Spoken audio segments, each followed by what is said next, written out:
मेरी पत्नी को भी जेल में आतंकवादी की तरह लेके जाते।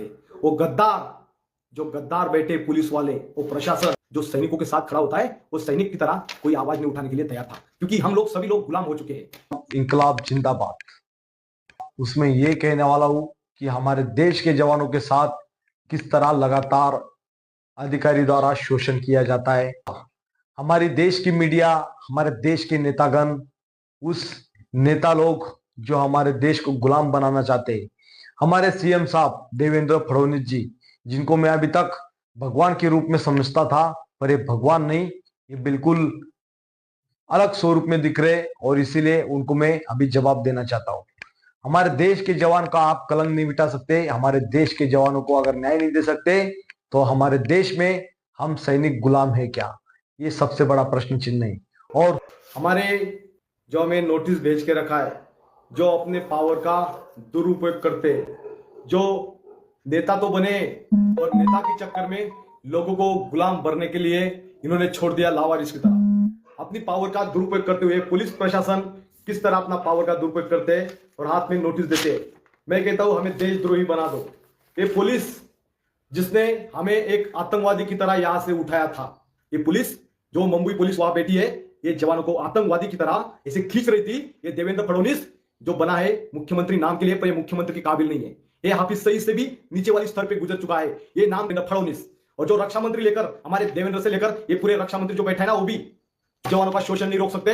आप जवानों का कलंक नहीं मिटा सकते, तो आपको कोई अधिकार नहीं है जवानों के ऊपर राजनीतिक खेल खेलने का, समझे? और संविधान के हिसाब से जब हम न्याय मांगते हैं, तो ये संविधान की पायमल्ली करते हैं और इसके बाद हमारे हाथ में नोटिस दिया जाता है। अरे नोटिस देने से अच्छा कलंकी करने के ऊपर जो कलंक लगाया ना, उसको आप नहीं मिटा सकते ना, तो चूड़िया पहन लो।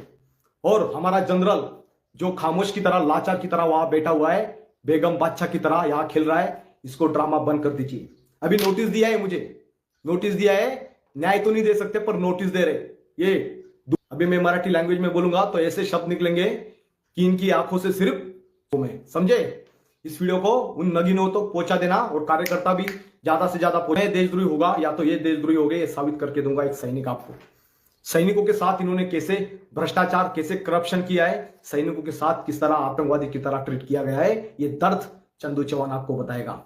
अगर नहीं सुनना चाहते तो साइड में हो जाओ, और जिसको सुनना है वो इस वीडियो को ज्यादा से ज्यादा शेयर करिए हर जगह। आप देख लो, ये पुलिस प्रशासन, मिरिन ड्राइव, चंदू बाबूलाल चौहान, राणा माड़ी उपनगर धुले, ठीक है, संदीप चौहान, तो ये भाग रहा था इधर उधर, बोला नहीं नहीं हम नहीं लेंगे, और मोबाइल भी छीन लिया और हमें मारपीट किया। छत्रपति शिवाजी महाराज के ऊपर इन्होंने लात मारी, इनके खिलाफ एक भी एफआईआर नहीं हुआ, और इसके बारे में कोई भी हमारा हिंदू धर्म वाला एक भी आवाज उठाने के लिए तैयार नहीं है। लावारिस की तरह यहाँ चुपचाप बैठा हुआ है, गुलाम की तरह यहाँ सिर्फ गीत गाता है कि मैं हिंदू, मैं हिंदू, मैं जय श्री राम, मैं जय श्री राम, पर इसमें जय श्री राम की कोई ताकत नहीं है। ये सिर्फ नाम के लिए, अपना पेट पालने के लिए जय श्री राम की गीत गाते हैं, बाकी इनके दिल में धर्म में कोई ये नहीं है।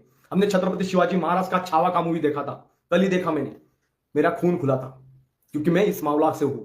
यहाँ पे छत्रपति शिवाजी महाराज ने जो स्वराज्य स्थापन किया था, ऐसे नहीं किया था क्योंकि मेरा खून गर्म है। मुझे लगता है कि हमारे स्वराज्य के लिए हमारे जो संभाजी महाराज जी ने इतना बड़ा बलिदान दिया है, उसको मुझे देखने के बाद पता चला, एहसास हुआ है कि उन्होंने कितना बड़ा बलिदान दिया है। पर आज की तारीख में बलिदान सिर्फ नाम के लिए है, सिर्फ चापलूसी पना करते और गुलामगिरी करते हुए ये आगे निकल रहे हैं दर दर दर दर, ठीक है, मर्द नहीं बन रहे।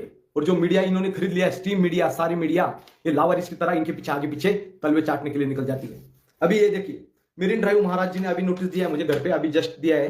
उन महाराजों ने कहा है, मेरिन ड्राइव पुलिस थाना गृह शाखा 17/2025 कलम, ये संविधान को फॉलो करते हैं, ये संविधान के हिसाब से हमें न्याय दे रहे और हमारे ऊपर एफआईआर दर्ज करके अभी पुलिस थाना में बुला रहे, पर संविधान इन्होंने फॉलो नहीं किया। इन्होंने हमारा गला दबाया, फिर हमारे छत्रपति शिवाजी महाराज के ऊपर लात मारी, ठूसी मारी और वर्दी का अपमान किया। तब हमारे देश की मीडिया, हमारा देश का सोया हुआ नागरिक, इन गुलामगिरी की वजह से ये देवेंद्र फडणवीस चाहता है कि पूरा देश मेरा गुलाम रहे और मैं ही यहाँ का कर्णधार बन जाऊं। अपनी बेटी को लेके, अपने बच्चे को लेके मस्त विदेश में पार्टी चलती रहती है, पर जवान का शोषण रोकने की इसकी ताकत नहीं है। इसीलिए इस वीडियो को उस महाराष्ट्र तक पहुंचाना कि ये चंदू चौहान यहाँ चिल्ला रहा है, आ जाना, या तो पाकिस्तान में मुझे यहाँ से फ्लाइट जेट बुक कर देना और चले जाएंगे हम, क्योंकि अभी तो मैं देश के लिए गया था, अभी मैं खुद पाकिस्तान में जाना चाहता हूं। और हमारे साथ जितने जवान को नोटिस दिया, वो सारे जवान जिन्होंने 10-10, 12-12, 11-11 साल देश की सेवा की थी, वो जवान नोटिस दे रहा है आपको, तो हमें पाकिस्तान भेज दोगे क्या? नवाज शरीफ के ऊपर आप राजनीति करते हो, अरे जो विंग कमांडर अभिनंदन आया था, वो ऑफिसर था, उसको तो मेडल सितारे लगा दिया आपने, और यहाँ पे एक सैनिक को कलंकित करके उसका परिवार रास्ते पे लेके आए आप में ताकत नहीं, आप बेबस खामोश लाचार हो। देवेंद्र फडणवीस जी, अगर ज्यादा कुछ नहीं आता ना, खाना पीना तो खाते हो, कम से कम वो तो दिमाग चला लो, बुद्धि चला लो कि देश का सैनिक क्या कह रहा है, आपको क्या बात कर रहा है। आप सिर्फ इधर उधर टीआरपी के चक्कर में मत भागिए, ठीक है। गुम नेता है आप, समझे ना।